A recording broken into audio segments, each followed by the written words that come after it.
Outrage from parents continued over the Montgomery County Health Department's decision to pause in-person learning. NBC10's Deanna Durante is live in Plymouth meeting. Deanna, at this point, it's only Montgomery County schools required to go virtual.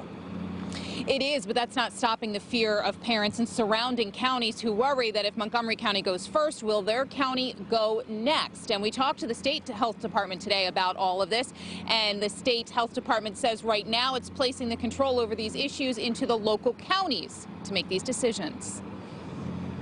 I've been in the thick of it. I have seen many patients, unfortunately, with coronavirus, and despite the amount of exposure that I've had and seen to the illness, I still want my kids to have the opportunity to go to school. Dr. Allison Leff has seen elderly patients with COVID. She has kids in school, but not in Montgomery County, and fears the decision there to force virtual learning for 2 weeks will bleed across her county lines. There is some evidence that the transmission that has occurred to date has actually been in students who have been virtual or outside of school rather than directly in the schools. No one can say for sure what will happen at the end of the 2-week virtual mandate. It's a good theory that hiatus will make a difference.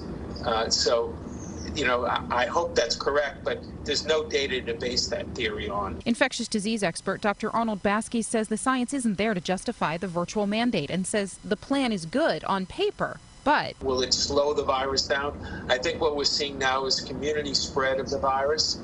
And so we're going to have large numbers of people who are going to get infected. The state secretary of health, Dr. Rachel Levine, would only say she supports efforts of local communities when asked about the plan.